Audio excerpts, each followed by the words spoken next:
This is the Whole Care Network.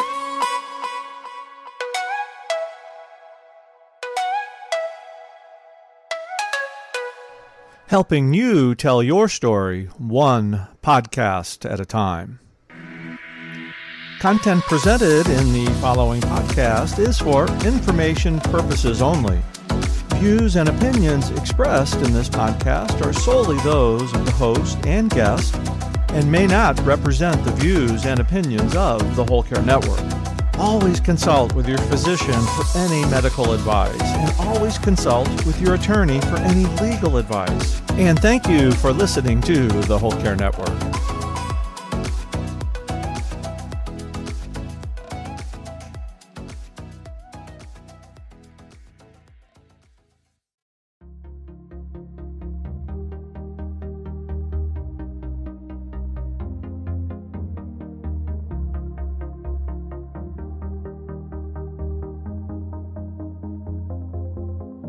Hey caregiver, what if I told you to stop putting on your oxygen mask first and just started putting it on, period? Welcome to From Guilt to Good, self-care solutions for busy caregivers. If you're a caregiver stretched too thin, longing for self-care, you're in the right place. I'm Jeanette Yates, your fellow caregiver and self-care guide.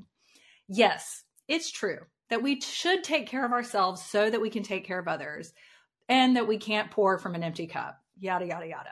But I want us to stop just for a moment and think about something. If the only reason we are caring for ourselves is so that we can care for others, then what are we really saying? What are the implications there? That if we had no one else to care for, that our care would not be valid? Of course not. That doesn't make any sense. But if we keep telling ourselves day after day that we have to fill our cup only so that we can pour it out for everyone else, we are planting that seed of being unworthy for care just for our own basic human existence. In today's episode, we're going to dive deep into the powerful notion that caregivers not only need to take care of themselves so that they can take care of other people, but because they are worthy of love, care, and attention as individuals and as humans. As caregivers, we put the needs of others before our own, often from the time we wake up in the morning until the time we go to bed. The to-do list starts running as soon as our eyes open, and we go through the day from one task to the next, forgetting that we too need nurturing and care. You are human and worthy of care, period. And it's time that we shift our mindset and embrace self-care as a sacred act, honoring our intrinsic worth and nurturing our own well-being. Are you with me? All right, let's keep going. Now, this is a thought shift that can be very difficult, and it's taken me a while to embrace it myself. And there's a lot of reasons for this. First of all, many of our faith traditions have taught us that we are to die to self and lay down our lives and live sacrificial lives. And maybe our family traditions have explicitly or implicitly told us that honoring our relatives meant never saying no, or that setting boundaries was somehow inappropriate with family. Our culture may have placed more value on certain generations or genders other than our own. And we may have been taught that our value is only in relation to what we do or who we belong to or our productivity in this world and in our families. And we may be dealing with some unprocessed trauma that has resulted in shame, people-pleasing, codependency, and much, much more. While each one of these areas could be its own podcast episode, and probably will be, for today, let me just say this. You are valuable for who you are. It doesn't matter what you do, how much you do for others, or how well you perform your responsibilities. You are worthy. You are important, and your presence matters. Full stop. The end. That is all. But what if you don't believe this? Or maybe the better question is, what if you did believe this? Do you know this about yourself? Do you know your worth and your value? Friend, if you do not, I would love to chat with you and help you reset your self-awareness so that you can make progress in your self-care journey. And I'll talk more about that later in the episode. But for now, I want to talk more about how transforming your mindset about the purpose of self-care to focusing on your care as just being for you instead of in relation to what you do for others, that can be very transformative and very powerful in your self-care journey. Doing that simple shift can make great strides in your progress and success as someone who is working on their self-care.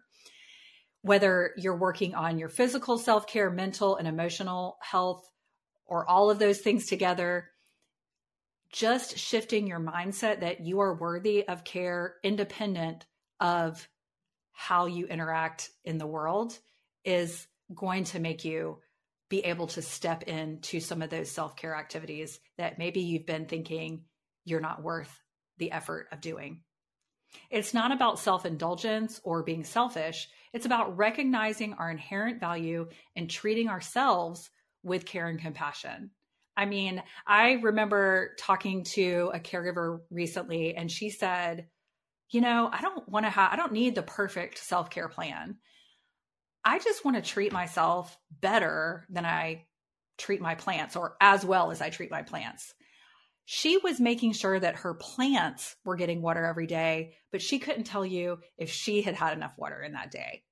Can you relate to that? I know that certainly resonated with me and how I used to think about things. I was tending to everyone else and not at all to myself. When we reframe the thoughts about ourselves and our value, it begins to shift our perspective on self-care. It's not an optional luxury or reward for completing some of our caregiving responsibilities. It is not something we earn or have to justify or beg for. It is a fundamental act of self-love that replenishes your soul, restores your energy, and empowers you to show up as the best version of yourself. By investing in your own well-being, you will find renewed energy, resilience, and joy. You'll develop more confidence in yourself and in your decisions as a caregiver. And this actually happened to me in such a profound way. So I'm going to tell you this story. It's story time. So my mom's been sick for 40 years, so most of my life. And I have been told since the very beginning that putting her in a home, a nursing home, was not acceptable. That it would be unfathomable to her. It would be considered a great betrayal to her. It was something that was not even to be considered. It was not even to be considered. It's to be avoided at all costs. And I grew up most of my life believing that that was true, that it was something to be avoided at all costs. But what I wasn't thinking about is the cost to her health, but also the cost to my physical, mental, and emotional health. And so as I started to prioritize my own self-care, trying to get out of that burnout that I was in, get out of that feeling of hopelessness that I just was barely moving through each day, carrying that load on my back, I sought therapy. I began practicing habits that lit me up and filled me up and helped me feel better.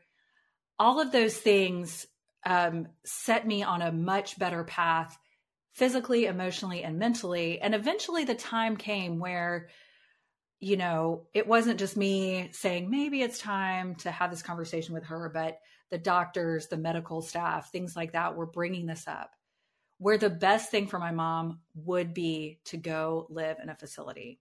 So it wasn't just my opinion, although my opinion is valid as a person, but I was hearing this from other people. I had to have that conversation with my mom that I had dreaded since I was a child. In fact, most of my life, I didn't even think about even having this conversation because it wasn't going to happen. I had done everything in my power for as long as I could, including spending too much of myself to keep my mom out of that situation. But it still became necessary. And I was able to walk into her room that day and have that conversation with calm and compassion for her and what this must be like for her to hear these words coming from me, but also with the confidence of knowing that this was a good decision. This was the right decision for our circumstance. And I believe that wasn't because, I knew I had read all the articles or I had known all the things, although that's certainly part of it. But I believe I had so much confidence and compassion and grace and was calm about it and didn't carry that guilt because I had prioritized my care alongside hers. Not as more important than hers, but as important.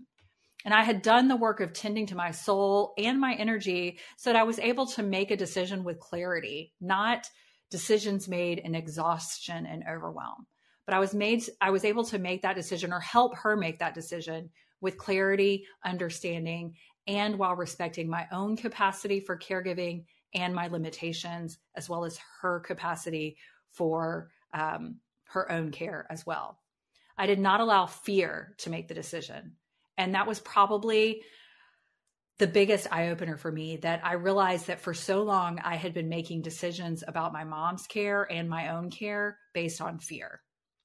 But that changed when I started prioritizing my own care. And that is when I knew that focusing on my care, not for the sake of caring for anyone else, but for my own mental, emotional, and physical well-being, would intuitively move into my life and impact me as a caregiver, community member, and human being in this world. And if it can do it for me, it can do it for you. Now, I hope you are beginning to see how self-care isn't something that we should feel guilty about or push to the side. It's sacred. It's an honor to be able to care for our needs, our dreams, and desires. When we prioritize our self-care, we become vessels of love, of strength, and inspiration for others. But wanting to feel worthy of care and actually shifting our thoughts to becoming more loving towards ourselves are two different things. Here are some suggestions to help you begin to incorporate more positive messages in your daily mindset. Number 1, get clarity on who you are without your caregiving role. Take some time to rediscover your individuality and reconnect with the passions, interests, and dreams that make you unique. Remember, you are more than just a caregiver. Practice breath work and mindfulness and meditation. These practices help you cultivate presence, self-awareness, and an inner sense of calm. Set aside dedicated time each day to breathe deeply. Focus on the present moment and nurture your inner peace. And it doesn't have to be a lot of time. It can just be 5 minutes. Another thing that might help is to begin journaling about your hopes and dreams. Writing down your aspirations can help you gain clarity, set goals, and remind yourself of the things that bring you joy and fulfillment or used to bring you joy and fulfillment. You can use your journal to explore your desires and track your progress.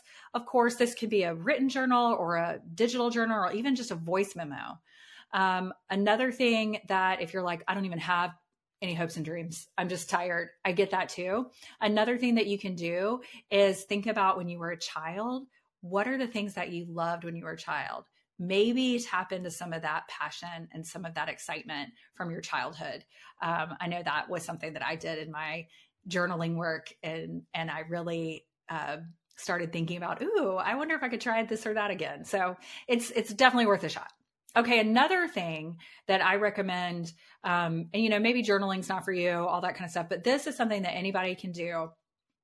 And I want you to create a list of positive things to say about yourself. I know. Expressing self-love and building confidence is key. And one of the ways to do that is to make a list of your strengths and qualities that you appreciate about yourself.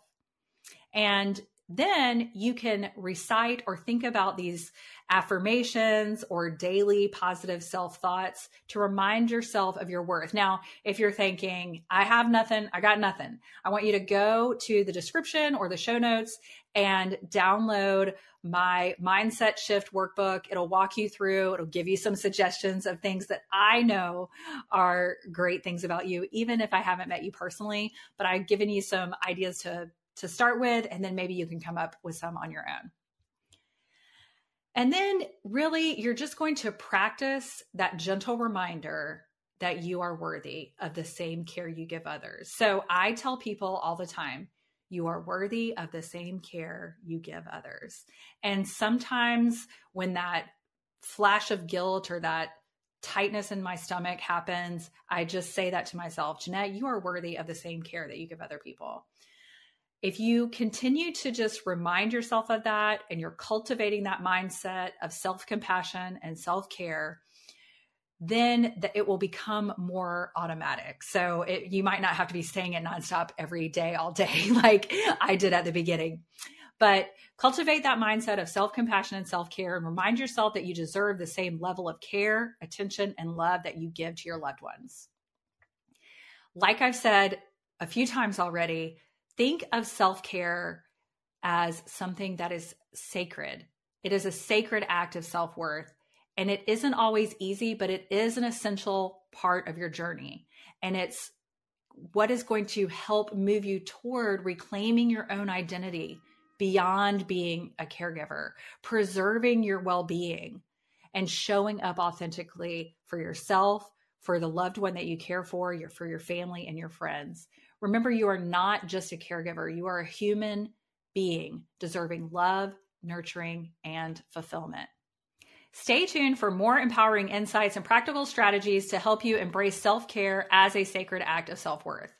Thank you for joining me today. From Guilt to Good Podcast is a proud member of the Whole Care Podcast Network. To access additional self-care resources that help you feel good, not guilty, check out the video descriptions, or if for my audio listeners, your resources will be in the show notes, including that mindset shift workbook I talked about earlier. Also, I want you to subscribe now and join me in going from guilt to good as you rediscover your worth, reclaim your health, and get back the life you've been too busy or exhausted to enjoy. And if you've enjoyed this episode, please take a moment to leave a comment, rate, and review. Your voice and your feedback matters. We are redefining self-care for caregivers one episode at a time. And until next time, remember, you are worthy of the same care you give others.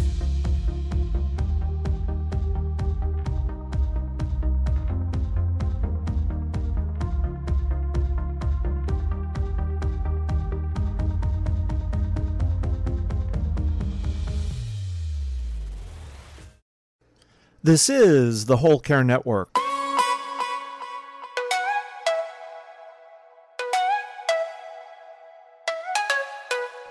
Helping you tell your story one podcast at a time.